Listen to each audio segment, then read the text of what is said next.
The massive repair bay of Deep Space Station 42 hummed with activity as Tom Walker watched his team work on 3 different alien ships.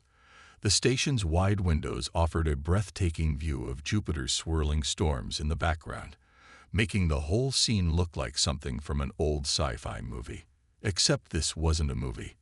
This was just another busy day at humanity's most successful space repair station.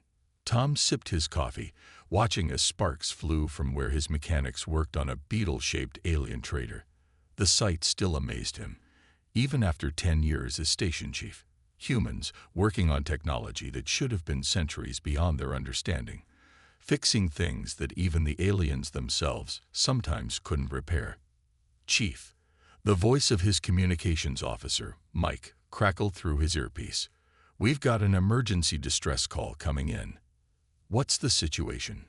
Tom asked, already walking toward the control room. "It's a big one, sir.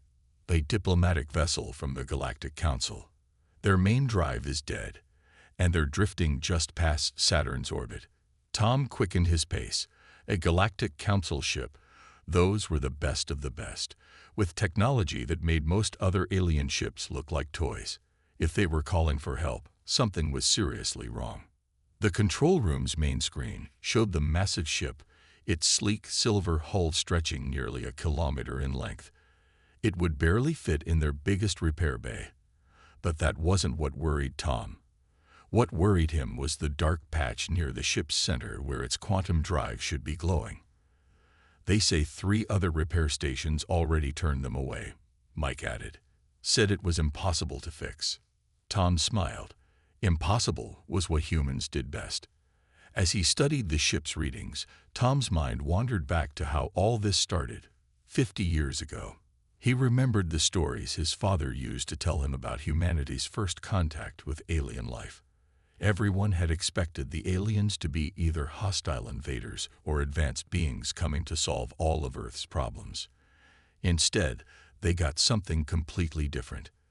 The first alien ship hadn't come to conquer Earth or share advanced technology. It had limped into orbit with engine trouble, desperately looking for help after their own repair methods had failed. Earth's engineers, using nothing but creativity and old-fashioned know-how, had fixed their ship using parts from a junk Tesla and some modified mining equipment.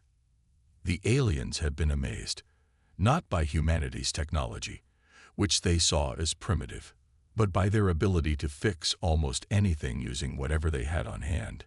Humans, it turned out, had a unique talent that most advanced species had lost: the ability to understand machines at their most basic level and repair them with limited resources.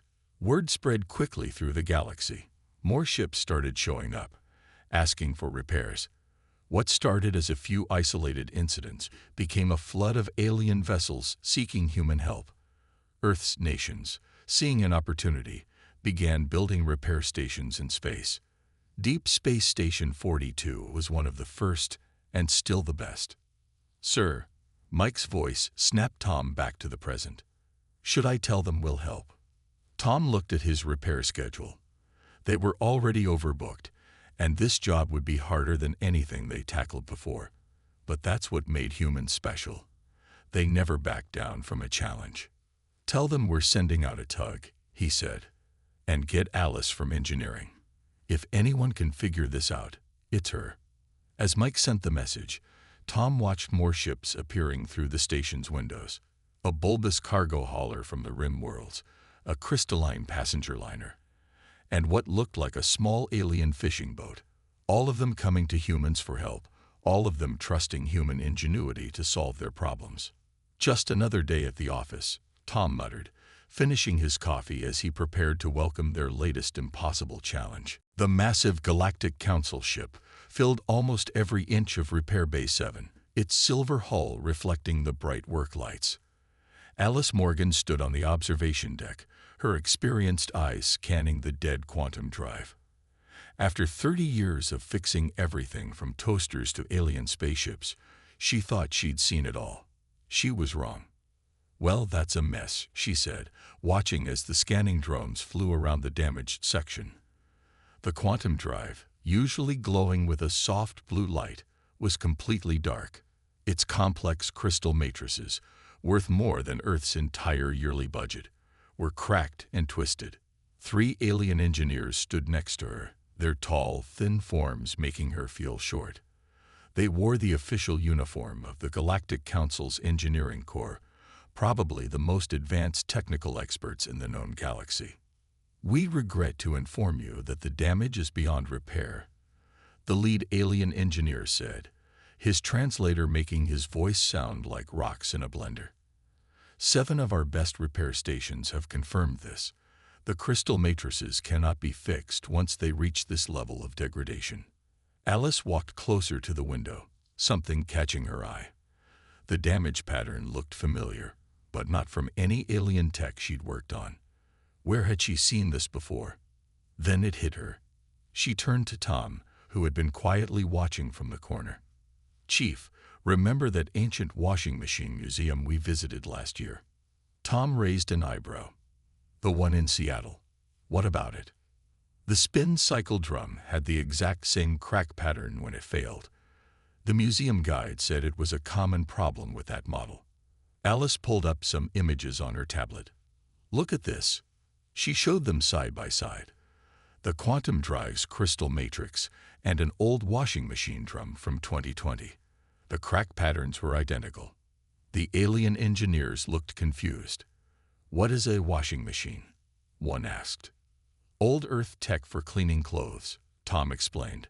"But Alice, what's your point?" "This is a quantum drive, not a laundromat appliance." Alice was already running calculations on her tablet. The physics are the same. Both systems spin particles, or clothes, at high speeds in a contained field. The old washing machines failed because of harmonic resonance in the drum. "I bet your quantum drive has the same problem." The lead alien engineer made a sound like whistling steam. "Impossible. Our drive systems are based on perfectly balanced quantum fields." "Nothing's perfect," Alice said, pulling up more data. "Look at these readings. Your drive isn't perfectly balanced. It's off by 0.0000001%.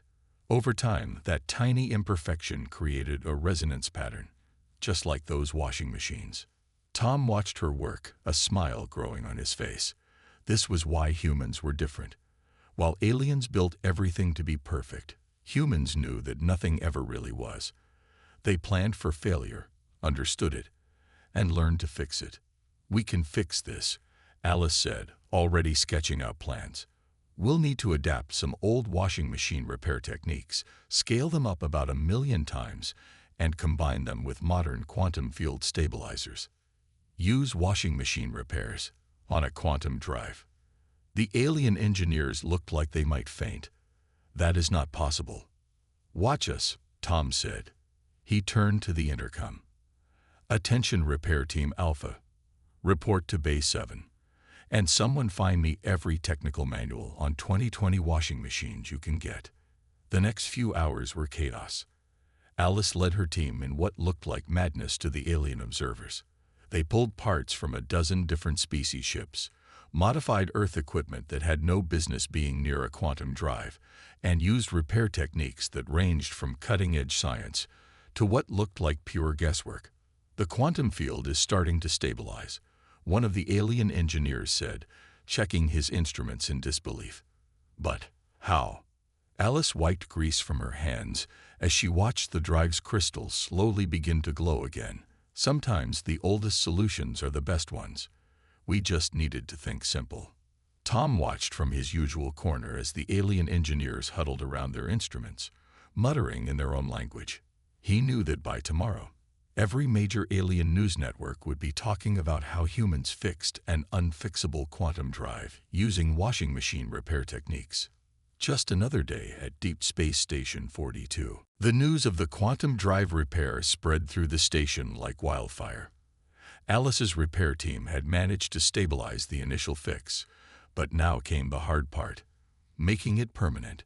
She stood in the main repair bay, surrounded by tools from a dozen different worlds, planning their next move. "Okay, let's think this through," she said to her team. "We've got the drive spinning again, But those crystal matrices are still fragile. One wrong move, and we're back to square one. Jack, her best mechanic, held up what looked like an ancient car's timing belt. Found this in storage. It's from a 1985 Toyota. The rubber compound might work for dampening those quantum vibrations. The alien engineers, still watching from their observation post, looked horrified. One of them rushed forward, his translator squealing in panic. You cannot put primitive Earth materials near a quantum drive. The energy fields will destroy it instantly. Alice smiled. That's what everyone said about the washing machine fix too. But here's something we've learned over the years. Sometimes old tech works better than new tech. She turned to Jack. Run a test on that belt material. Let's see how it handles quantum fields. As Jack worked, Alice's mind wandered back to her first days working on alien ships. She had been fresh out of engineering school, full of theoretical knowledge about advanced technology. Then she'd met her mentor, Old Bill, who taught her the most valuable lesson of her career. Technology changes, he'd told her, but the basics stay the same. Anything that moves can break. Anything that breaks can be fixed. You just need to understand how it works at its core. The memory was interrupted by Jack's excited shout. Boss, you've got to see this. On his testing station, the old rubber belt was glowing slightly, surrounded by a quantum field that should have destroyed it. Instead, the material was actually stabilizing the field, creating a perfect dampening effect. How is this possible? One of the alien engineers asked, his previous horror replaced by curiosity. Alice picked up the belt, examining it. This rubber compound, it was designed to handle high-speed rotational forces and temperature changes in combustion engines. The molecular structure is perfect for quantum field manipulation. Nobody ever tried it because everyone assumed it was too primitive. Tom walked in just as they were preparing to install the modified belt system. How's it going? We're about to install a 1985 Toyota timing belt into a quantum drive, Alice said with a straight face. Just another Tuesday at the office. Tom laughed. Of course you are. Need any help? The next few hours were intense. The team worked carefully, combining the old Earth materials with alien technology in ways that had never been tried before. They used welding techniques from submarine repairs, wire splicing methods from early computer manufacturing, and field stabilization tricks learned from fixing microwave ovens. The alien engineers moved from skepticism to amazement as they watched. One of them was furiously taking notes as Jack explained how they'd modified the belt material to handle quantum fields. But this goes against all known engineering principles, another alien said, watching as Alice made final adjustments to the drive. That's because you're thinking about engineering principles, Alice replied, tightening a bolt. We're thinking about fixing things. Sometimes they're not the same thing. Finally, after triple-checking every connection, they were ready for the test. Alice stood at the control panel, her hand hovering over the startup sequence. Everyone ready? She asked. The repair bay grew quiet. She pressed the button. The quantum drive hummed to life, its crystals glowing with a steady blue light. The energy readings were perfect, better than factory specifications, according to the stunned alien engineers. How? The lead alien engineer asked. How do humans keep doing the impossible? Tom put his hand on the alien's shoulder. Because nobody told us it was impossible. We just saw something broken and fixed it the best way we knew how. As the team celebrated their success, Alice was already thinking ahead. If a simple rubber belt could improve quantum drive efficiency, what other primitive Earth materials might have undiscovered properties? She had a feeling this was just the beginning of a whole new field of engineering.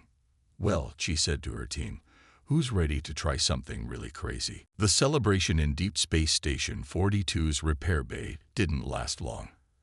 Alice was checking the final readings on the quantum drive when she noticed something wrong. Very wrong. Everyone out. Now, she shouted, her eyes fixed on the rapidly changing numbers on her screen. The quantum drive's energy levels were climbing far beyond safe limits. The repair bay cleared quickly as warning sirens began to wail.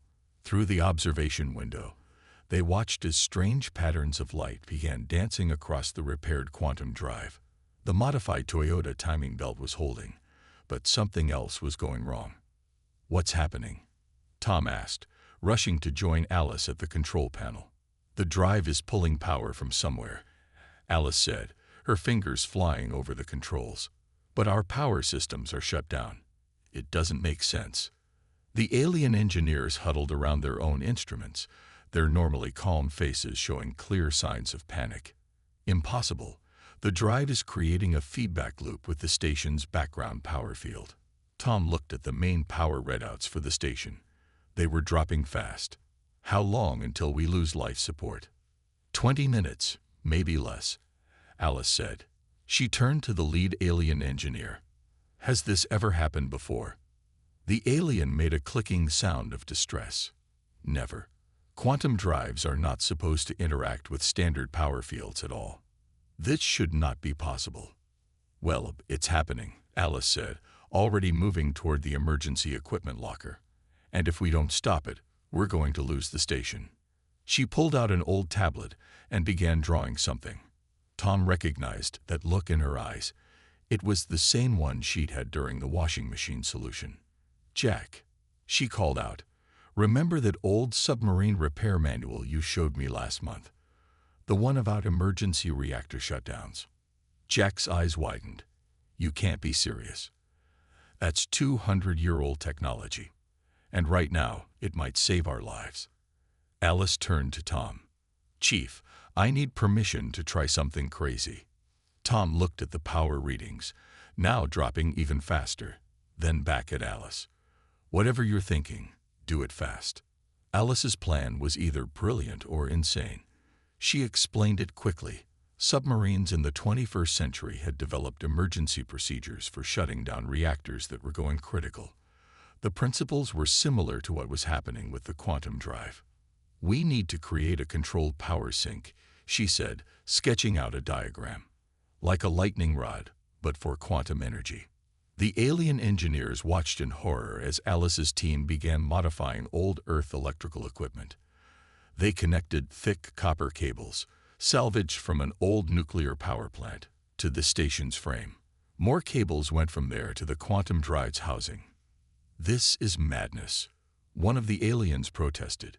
"You cannot treat quantum energy like simple electricity. Energy is energy." Alice replied, checking the connections. "Basic physics doesn't change just because the technology got fancier." The station's lights were flickering now. They had maybe 5 minutes left. "Ready?" Alice asked her team. They nodded, though everyone looked nervous. She threw the master switch. For a moment, nothing happened. Then the copper cables began to glow with an eerie blue light. The quantum energy was following the path they'd created, just like electricity followed the path of least resistance in those old submarine reactors. "It's working," Jack shouted, watching the readings. "Power levels are dropping." The alien engineers stared at their instruments in disbelief. The quantum feedback loop was collapsing, drawn away by Alice's makeshift energy sink. Within minutes, both the drive and the station's power levels had returned to normal. "How?" the lead alien engineer asked, examining the simple copper cables.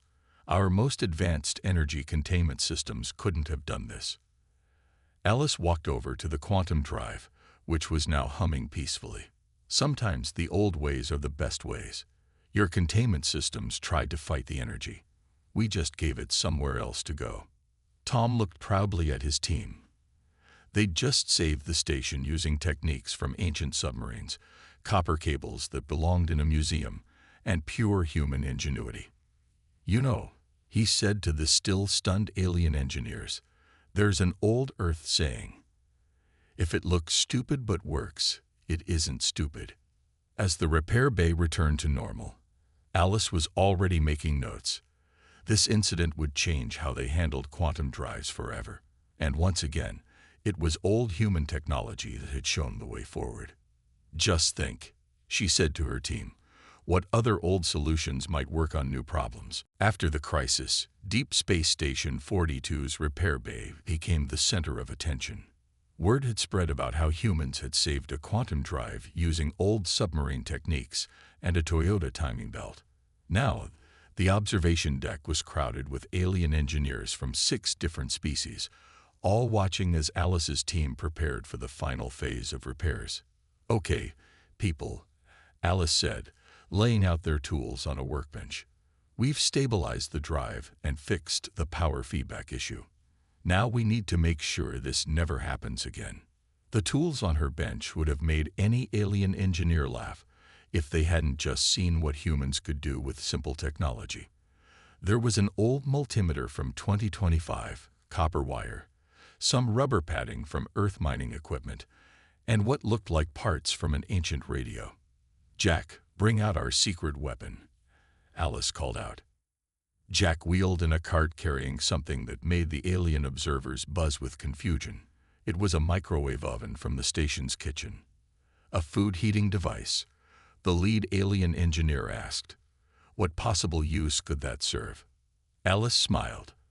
"The magnetron in this microwave works on the same principles as part of your quantum drive's power distribution system. We're going to use it to build a safety regulator." Tom watched from his usual spot, trying not to laugh at the aliens' expressions. He'd learned long ago never to question Alice's weird ideas. They usually worked. First, Alice explained to her team, "We're going to modify the magnetron to detect quantum field fluctuations. Jack, remember how we fixed that alien scanner last month? Same principle, different scale." The team worked like a well-oiled machine. They took apart the microwave, modified its parts, and combined them with pieces of alien tech. The alien engineers moved from confusion to curiosity as they watched humans effortlessly mix technologies that should never have worked together. "But the quantum harmonics will interfere with such primitive electronics," one alien protested. "Not if we use this," Alice said, holding up the rubber padding. "The same material Earth miners use to protect their equipment from radiation. The molecular structure is perfect for quantum shielding." As they worked, Alice explained each step. She wasn't just fixing a ship. She was showing a new way of thinking about repairs. The aliens took notes frantically as she demonstrated how simple Earth materials could solve complex space-age problems. "Look at this," she said, pointing to the modified magnetron. "Your quantum drives use artificial crystals to regulate power flow. But natural Earth materials can do the same job if you understand their properties. This rubber, its molecular structure is almost identical to your synthetic quantum dampeners." The team installed their hybrid regulator into the quantum drive. It looked strange, a mix of shiny alien tech and what appeared to be junk from Earth. But when they powered it up, the readings were perfect. "Impossible," one alien whispered, checking the data. "The efficiency is 50% higher than our best regulators." "Not impossible," Tom said. "Just human ingenuity.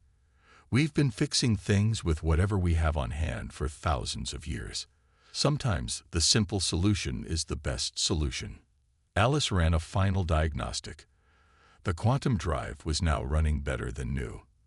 Their makeshift regulator not only prevented power feedback, but also improved the drive's overall performance.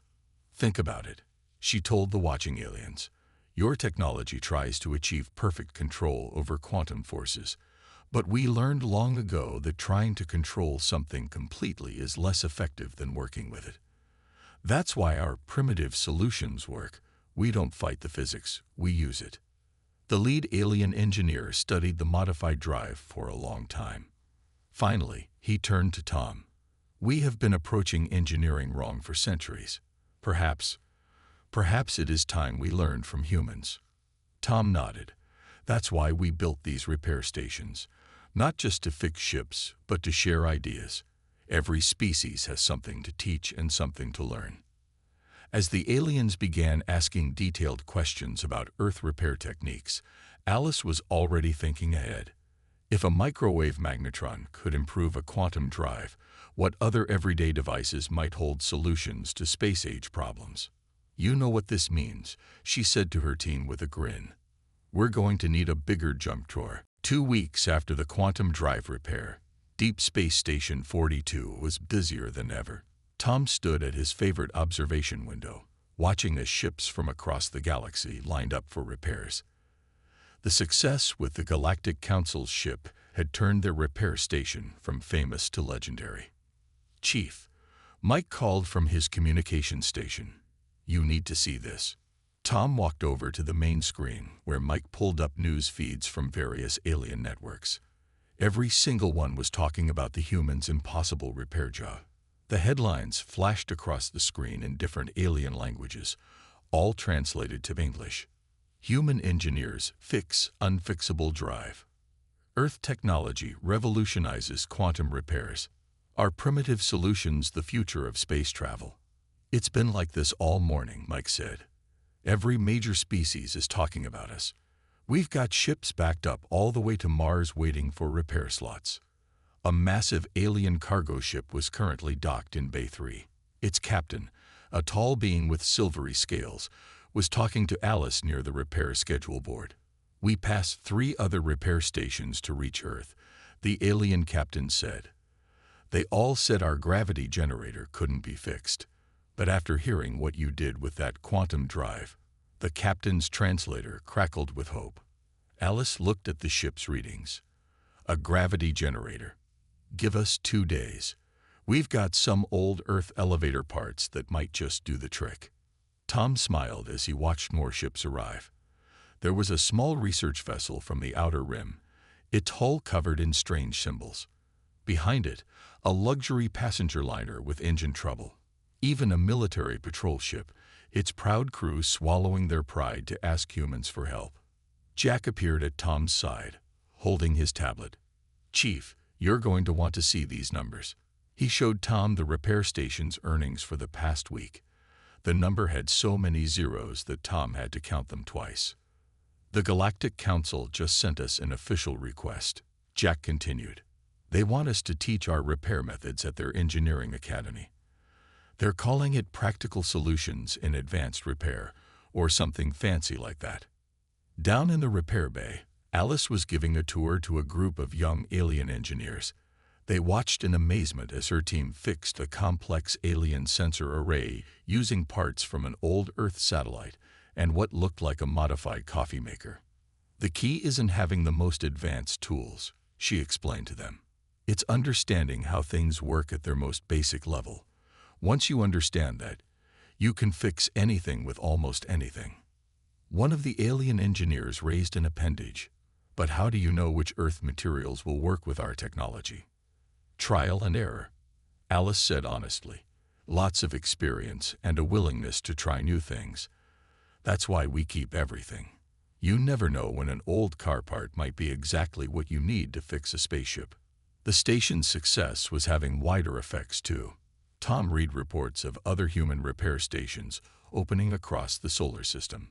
Earth's economy was booming from the influx of alien ships needing repairs. More importantly, humans were finally finding their place in the galactic community. We've got another interesting one coming in, Mike announced. A ship from the Rim Worlds. They say their AI navigation system is acting strange. An AI problem. Alice's eyes lit up. I've got an old gaming console that might help with that. The pattern recognition chips in those things are surprisingly good with AI systems. Tom watched as his team prepared for their next challenge. Every ship that came in was a new puzzle to solve, a new chance to prove that sometimes the simplest solutions were the best ones. You know what the best part is? Jack said, looking at the line of waiting ships. Every time we fix something impossible, they bring us something even more impossible to fix. Tom nodded. That was the human way. Always pushing boundaries, always finding new solutions. As he watched another alien ship dock, he wondered what impossible problem they would solve next. One thing was certain. The galaxy was learning that when it came to fixing the unfixable, Humans were the best in the universe. 1 year after the famous quantum drive repair, Deep Space Station 42 had completely transformed. The repair station had tripled in size, with new bays stretching out in every direction. Jupiter's massive form still dominated the view, but now it was partially blocked by the constant stream of ships arriving for repairs.